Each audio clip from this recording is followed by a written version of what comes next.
Hi friends, welcome to King of Share Market sponsored by EG Cinema and MLA Varanasi Surya. Share మార్కెట్లో settle అవ్వాలని అందరికీ ఉంటుంది, కానీ పరిస్థితులు మనకు అనుకూలించవు. మేజర్ ప్రాబ్లం ఏంటి? షేర్ మార్కెట్లో ఎందుకు మనం సెటిల్ అవ్వలేకపోతున్నామని ఎప్పుడైనా ఆలోచించారా? ఎప్పుడైనా మీరు ఆలోచిస్తే సొల్యూషన్స్ మీ చుట్టూనే ఉంటాయి. ఇక్కడ మేజర్ ప్రాబ్లం ఏంటంటే షేర్ మార్కెట్లో ఫెయిల్యూర్ అవుతూ ఉంటే ఎమోషన్స్ ఎక్కువ ఉంటాయి. ఎందుకంటే మనీ రిలేటెడ్ కాబట్టి, మనీ ఇన్వాల్వ్ అయి ఉంటుంది కాబట్టి.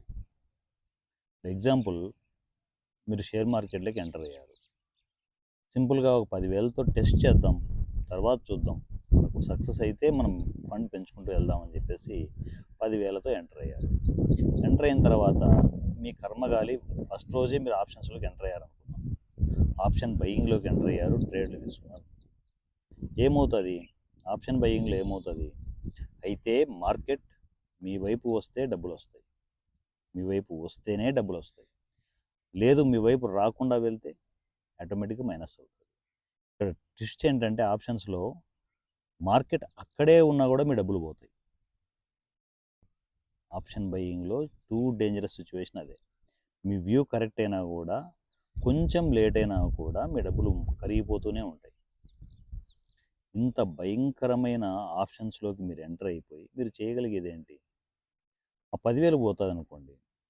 ఆ 10,000 పోతే మీ ఎమోషన్ కండిషన్ ఎలా ఉంటుంది తెలుసా? మీ మెంటల్ కండిషన్ ఆ 10,000 రూపాయలని సాయంత్రం లోపల ఎటు తిరిగి తీసుకురావాలని చెప్పేసి ఆ విపరీతమైన టెన్షన్తో ఏం చేస్తారంటే ఎవరికి చెప్పరు. టప్ అని చెప్పేసి మీ సేవింగ్ అకౌంట్ నుంచి 30,000 ఇంకో 30,000 యాడ్ చేసేసి మళ్ళీ ట్రేడ్స్ తీసుకుంటారు. 10,000 రావాలి టార్గెట్, అంతే. ఏం చేసేనా ఇక్కడ మీరు చేసే తప్పు ఏంటి తెలుసా? మీకు తెలియని తప్పు ఏంటి తెలుసా? అసలు మీకు ట్రేడింగ్ అంటే ఏంటో తెలియదు, ఎందుకు పైకి వెళ్తుందో, మార్కెట్ ఎందుకు కిందికి వస్తుందో కూడా తెలియదు. మరి ఇలాంటి సిచ్యువేషన్స్లో మీకు అదృష్టం మీద డబ్బులు వస్తే రావాలి తప్ప, లేకపోతే డబ్బులు వచ్చే సమస్య లేదు. 30,000 వేశారు, మీ టైం బాగుండి సప్మని చెప్పేసి మార్కెట్ మీ వైపు కొట్టిందనుకో, అది ఎక్కువ టైం తీసుకోకుండా ఫట్ అని చెప్పేసి మార్కెట్ కొట్టిందనుకో, మీరు పెట్టిన 30,000కి 40,000 50,000 వచ్చేస్తుంది. ఆప్షన్స్లో లాజిక్ అదే. 40-50 వచ్చింది అనుకో, మీరేం చేస్తారు? నాదే కరెక్ట్ అనుకుంటారు. అనుకొని దానికి ఏం చేస్తారు? ఆ 30,000 కూడా తీరు, వచ్చిన 10,000 వచ్చిన ప్రాఫిట్, ముందు పెట్టిన 10,000 ఇప్పుడు మళ్ళీ 30,000 పెట్టారు, మళ్ళీ ప్రాఫిట్ 34,000 వచ్చింది అనుకో, దాని ఏం చేస్తారు? మొత్తం కలిపేసి ఇంకా ట్రేడ్ తీసుకుంటారు. 3:30 లోపల మీరు పెట్టిన 10,000 మళ్ళీ తెచ్చిన 30,000 మీకు వచ్చిన ప్రాఫిట్స్ అన్నీ అస్సామే, టోటల్ జీరో. ఇప్పుడు మీ పరిస్థితి ఎలా ఉంటుందో ఊహించుకోండి, మీ మెంటల్ కండిషన్ ఎలా ఉంటుందో ఊహించుకోండి. ఏమవుతుంది? ఈ మొత్తం 40,000-50,000ను రికవరీ చేసుకోవడానికి మరలా డబ్బులు తీసుకొస్తారు. అసలు మీ మనసు మీ మాట వింటదా? ఖచ్చితంగా వినదు. ఖచ్చితంగా వినదు. ఖచ్చితంగా వినదు. ఎందుకు అంటే మైండ్ సెట్ ఎలా ఉంటుంది? ఇక ఆ డబ్బులు తీసుకొచ్చే పనే చేయాలి. రేపు మార్నింగ్ లేవగానే ఓ 1,00,000 రూపాయలు వేసి ఏం చేసైనా సరే 50,000 తీసుకునేసి, ఆ 50,000 తీసేసుకునేసి, వీలైతే ఇంకో 10,000 లాభం కూడా తీసుకునేసి, ఈ మార్కెట్కి రామ్ రామ్, నా వల్ల నాకు కాదు, నేను నా డబ్బులు తీసుకుని వెళ్ళిపోతానని చెప్పేసి మైండ్ సెట్లో మీరేం చేస్తారు? మీ దగ్గర ఉన్న సేవింగ్స్ ఇంకొకటో ఏదైనా చేయబోలు తీసుకోవడమో తీసుకొచ్చేసి ఇంకో 1,00,000 రూపాయలు అకౌంట్లో వేస్తారు.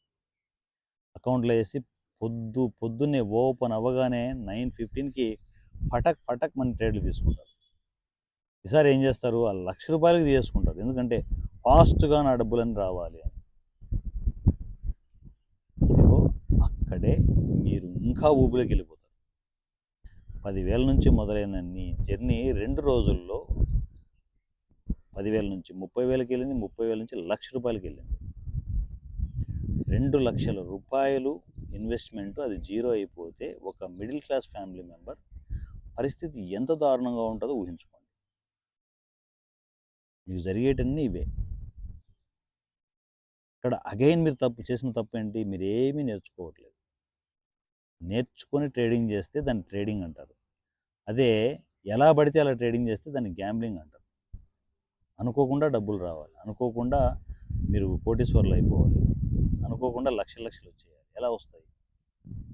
99% పీపుల్ చేస్తున్న తప్పులు ఇవే. ఫస్ట్ ఏమీ రాదని మీరుగా మీ మనస్సాక్షి మీకు చెబితే మూసుకొని అన్నీ పక్కకు పెట్టేసి నేర్చుకోండి. ఫస్ట్ మార్కెట్ నేర్చుకోండి. డబ్బులు ఉన్నాయి కానీ నేర్చుకోవాలి. నేర్చుకున్నా కూడా కొన్నిసార్లు దెబ్బలు పడుతుంటాయి. అప్పుడు యాక్సెప్ట్ చేయండి. యాక్సెప్ట్ చేస్తూ మీ స్టాప్ లాస్ ఏంటి, మీ టార్గెట్లు ఏంటి, ఎవ్రీథింగ్ ఎట్లా ఏంటి అనేది ప్లాన్ చేసుకోండి. అది ఇండియన్ మార్కెట్ అయినా ఇంటర్నేషనల్ మార్కెట్ అయినా కూడా రూల్స్ ఇవే. ఇంటర్నేషనల్ మార్కెట్లో బిట్ కాయిన్లో కానీ, గోల్డ్లో కానీ, సిల్వర్లో కానీ, క్రూడ్ ఆయిల్లో కానీ వీటిల్లో చేస్తున్నప్పుడు హెవీ వాలటాలిటీ ఉంటుంది. ఇవి ఇండియన్ మార్కెట్ కంటే డేంజరస్ ఇంటర్నేషనల్ మార్కెట్స్. దాంట్లో చేసేప్పుడు మీరు నేర్చుకొని చేశారనుకోండి, అక్కడ డబ్బులు గనులే ఉన్నాయి. కానీ కరెక్ట్గా చేసుకోవాలి. చాలా జాగ్రత్తగా ఎక్స్పీరియన్స్ అవుతూ జాగ్రత్తగా మీరు షేర్ మార్కెట్లో అద్భుతంగా డబ్బులు తీయచ్చు. సో ఇలా డబ్బులు సంపాదించాలి, మనందరం రిచ్ కావాలి అని అందరికీ ఉంటుంది. కానీ గైడ్ చేసే మనుషులే ఉండరు. సో మనందరం కలిసి డెవలప్ అవుదాం. ఫైనాన్షియల్గా రీసెట్ అవుతూ మన ఫ్యామిలీని, మనల్ని మనం కాపాడుకుంటూ, సో రెగ్యులర్గా అందరం డబ్బులు సంపాదించుకుంటూ ఒక మరి అంటే మనము కోట్లు సంపాదించాల్సిన అవసరం లేదు. రెగ్యులర్గా ఇన్కమ్ జనరేట్ చేసుకుంటే చాలు.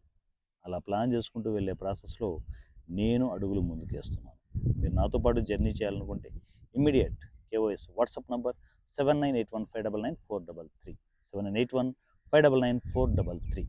ఈ నెంబర్కి మీరు టెక్స్ట్ అండ్ వాయిస్ మెసేజ్ నా కమ్యూనికేషన్కి రావచ్చు. సో ఫర్దర్ గైడెన్స్ అంతా నేను ఇస్తాను. నా పేరు వారణాసి సూర్య @king of share market. Thank you.